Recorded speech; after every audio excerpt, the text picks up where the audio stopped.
اعوذ باللہ من الشیطان الرجیم بسم اللہ الرحمن الرحیم۔ عملیات کی دنیا میں آپ ہمیں سنتے ہیں اور وظائف ہم بتاتے ہیں۔ یہ اللہ تعالیٰ کا فضل ہے کہ ہم آپ کو وظائف بتاتے ہیں اور آپ احباب کے کام جو ہیں وہ ہو جاتے ہیں۔ یہ اللہ تعالیٰ کی کلام ہے اور اس کلام سے ہم ڈھونڈتے ہیں اور آپ احباب تک پہنچاتے ہیں۔ ظاہر ہمیں اس کا اجر ملتا ہے، اللہ تعالیٰ کی بارگاہ سے بھی آپ لوگوں بھی ہمیں دعاؤں سے نوازتے ہیں۔ تو آج بھی فقیر اسی طرح جیسا کہ پہلے آپ کی بارگاہ میں وظائف پیش کرتا ہے، آج بھی آپ کی بارگاہ میں وہی وظائف پیش کرنے کے لیے حاضر ہوں۔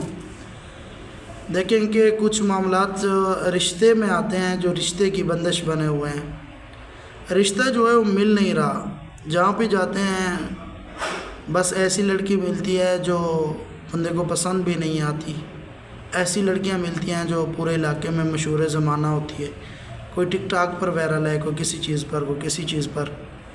تو آج جس وظیفے کے اندر آپ کو جو وظیفہ آپ کو بتا رہا ہوں، اس کے اندر جو کشش ہے وہ یہ ہے کہ انشاءاللہ آپ کو رشتہ اللہ تعالیٰ ایسا دے گا، ایسی لڑکی آپ کو مل جائے گی کہ جیسی آپ کی من مانی ہے، مطلب جیسی آپ لڑکی چاہتے ہیں انشاءاللہ۔ اب اسی کے اندر آپ نے کرنا کیا ہے اور اس وظیفے کو پڑھنا کیسے ہیں تاکہ وہ رشتہ آپ کی چوکھٹ پر آئے، یا آپ جس چوکھٹ پہ اپنی آرزو لے کے جائیں وہاں سے خالی نہ آئیں۔ تو آپ نے رات کو عشاء کے بعد سب سے پہلے تو وضو کرنا ہے، نماز عشاء ادا کرنی ہے، اس کے بعد باوضو ہو کر نماز 2 رکعت نماز حاجات پڑھیں، ٹھیک ہے۔ اس کے بعد اسی جگہ پہ جہاں پہ آپ نے نماز پڑھی ہے نا، اسی جگہ پہ بیٹھ جائیں۔ اب یہ درود ابراہیمی 11 مرتبہ پڑھیں، اور اس کے بعد قرآن پاک کی ایک آیت مقدسہ ہے، سورۃ القصص آیت نمبر 24۔ یہ آیت مقدسہ آپ تلاوت کریں، قال ربی انی لما انزلت الی من خیر فقیر۔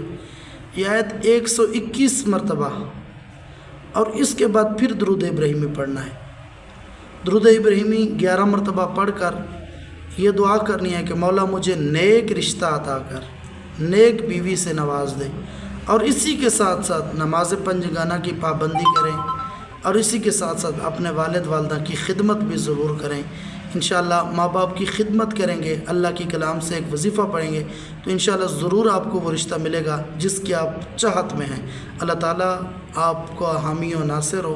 آپ ہمارے لیے دعا کیا کریں، ہم آپ کے لیے دعا گوائیں۔ اللہ آپ کو لمبی زندگی، خیر والی زندگی عطا فرمائے۔